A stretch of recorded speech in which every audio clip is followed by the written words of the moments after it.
Hey, how's it going out there tonight? I'm doing great, thanks for asking. Oh, not you, buddy. Not you. Okay. Anyway, well, I'm doing pretty good. It's nice and warm down here in Texas, and it's time to get caught up on our poll results that I post on the community tab every week. And so let's go ahead and get started. So, one of the questions I asked is how many rods do you keep rigged up and ready to fish? And that was a fun question. And we had 29% said 3 to 5 rods. They got rigged up and ready to go. 24% said 5 to 7 rods. 21% said 1 to 3 rods. And we had 26% of y'all that said you need help. Got way too many rods rigged up at one time. So that was a fun little question. And next I asked, how many rods do you have rigged up that have high visibility line on them? And I kind of figured what this was going to end up being. So we had 51% of you that have them rigged up on a crappie rod, which makes sense. 27% on a drop shot or a Ned rig. 6% on a pitching rig. And then I had other on there, see comments, and we had 16%. And we had a few comments on that. And most of them were just mainly talking about, the depth of water. If they were in deep water, they were using a high vis. If they were in shallow water, they weren't. So, okay, it was starting to get summertime. And I asked, on average, now that the pleasure boaters are out, I fish blank hours a day on the weekends. And 38% said about the same. It doesn't really change your fishing any. 37% said they fish nights and weekends now, the warmer weather's here. And 25% said they were getting off the water before the ramp turned into a zoo. And luckily my lake isn't real, busy. So at worst is probably at the best at say Gunnersville or a Lake Fork or something like that. I mean, I've never had to wait more than 10 minutes to launch my boat and less than that getting off the water. If you're lucky like me and you got a lake that's not too busy, it's not a big deal. But if you're on different bodies of water, it can really be a mess at the ramp. When you're fishing a crowded area, one of the community holes, how close is too close? And we got 50% of you said, hey, as long as I can't hear you, we're good.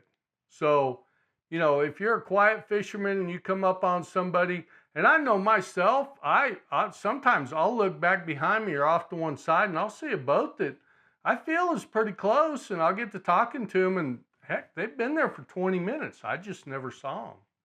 And, so 36% of people said, hey, if you're more than a cast away from me, we're good. And that's kind of the way I'm at. As long as, you're not casting, I'm seeing the splash over by my boat, hey, we're all right. And 14% of you are just the little social butterflies. You said, hey, come on over, tie off to my boat, we'll have a sandwich, eat some cookies, and just have a good time. So that's not quite where I'm at, but I have met people like that just kind of run up on you, especially newer fishermen, and they'll start asking you what bait you're using and everything else. And normally I try to be real helpful to them, but at the same time, if I'm working a bank or something like that and I'm moving, I'll stop for a minute or two and chit chat, but I'll continue to go on down the bank.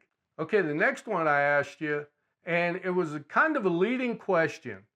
If you want to go 10 miles, which costs you more to go 10 miles?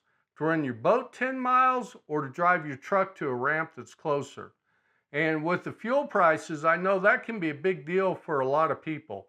Myself, I don't do it as much for a cost savings as I do for a time savings. If I want to fish a certain part of the lake, I'll go ahead and go to that ramp, even if I got to leave a little earlier in the morning. But as far as taking my boat, which only has a 40 horsepower motor on it, it could take me a while to go 10 miles. So I'd just soon leave a couple minutes earlier and go to the ramp up the road and just launch up there. And 57% of you said, hey, whatever gets my line in the water quicker, that's what I'm going to do. 30% said their truck is more economical and they're going to go to the nearest boat ramp. And 13% said my boat's more economical, so I'm just going to go to the nearest launch and then run my boat. And most people with with the higher powered, I'm going to say probably 150 horsepower and up, yeah, that boat eats a lot of fuel. Of course, 10 miles isn't a big distance. When you can do 50 miles an hour, you're there pretty quick. I know there is one ramp on my lake that, because of the way it winds around, it could take me about 15 extra minutes to go 5 miles. So in that case, I'm going to launch at the closer launch and run my boat 5 miles if the wind's not blowing too bad. If the wind's blowing bad, that determines more for me where I launch, because I have a smaller vessel, and 5 miles in big water is no fun on my boat. So, and the last question, if you had an older outboard engine or an older boat and you were going to replace the motor on it, would you consider getting an electric motor? And that's a topic that right now I was pretty sure that the answer would be no, not really, just because of technology.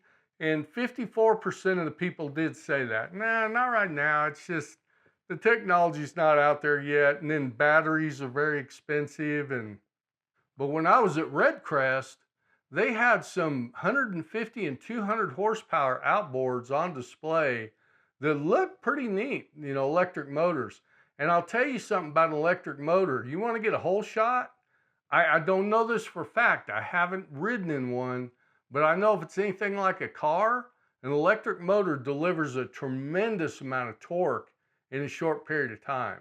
I think if they go towards electric motors, I think we're all going to be pretty happy, because they should be some high performance motors if they're anything like the cars. 29% of people said just really never gave it any thought. And 18% of people said yes, they would consider it. It's something that they've kind of been looking at. So, maybe an electric motor in a few years could be your thing, or maybe it's something you want to do right now. I would personally say, the way the battery market is right now, I would hold off. I know a motor is a big investment. You're talking about $100 a horsepower for an outboard engine. So that's a pretty big expense if you get much over a 40 or 50 horsepower. You're getting into a lot of money. So you really got to look into that pretty hard. So I got some housekeeping items.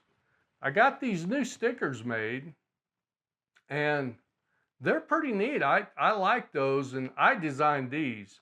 But my daughter came over and she said, Dad, she said, I don't like those. And she sat down, she's an artist, and she sat down and made up a couple of designs, and I've got them ordered, and they're really nice. So hopefully I'll be getting some new stickers to put on the boat. And, they'll have the logo, and I got some that are circles and some that are squares. And I want to try to figure out a way to get those distributed out to some of you guys if anybody's interested in getting a sticker, and maybe get some of these stickers in your guys' hands. A little free publicity on the boats never hurts, right? Hey, and don't forget, if you want to capture your fish catches, I've got these journals on Amazon. Links are in the description down there, along with the beginner's guide. If you don't have that yet, or you don't have my spreadsheet, that beginner's guide that has all the Garmin settings and kind of the file structure. And I've been told by numerous people now, I've given away over 500 of those spreadsheets. And the feedback I'm getting is, people like them, because if you're out on the water, it's kind of a cheat sheet. You can say, dang it, I know there's a setting for that, but I can't remember where it is. And it's about 4 pages. You can flip through there, find it, and then just change it on your sonar real quick. If you do want a copy of that spreadsheet and you don't have one already, just email me at doubletfishing@outlook.com, and I'll get you one of those spreadsheets. I do ask, when you give me your email address, that I put you on a mailing list for a newsletter that I send out once a month. And don't worry, I don't clutter up your inbox. It really is just once a month, or it's been more like once every 5 weeks now. But just sharing some information, anything new I hear from Garmin, things like that. And I would like to share some pictures. If you guys get good pictures on your sonar by hitting the home button and holding it, and you want to send those in and you want to share them with the community, go ahead and email those to me, and I'll put them in the newsletter, and I might share them in a video. So I hope the summer's going real well for you. I hope the fishing's been great. And until next time, keep calm and hook 'em.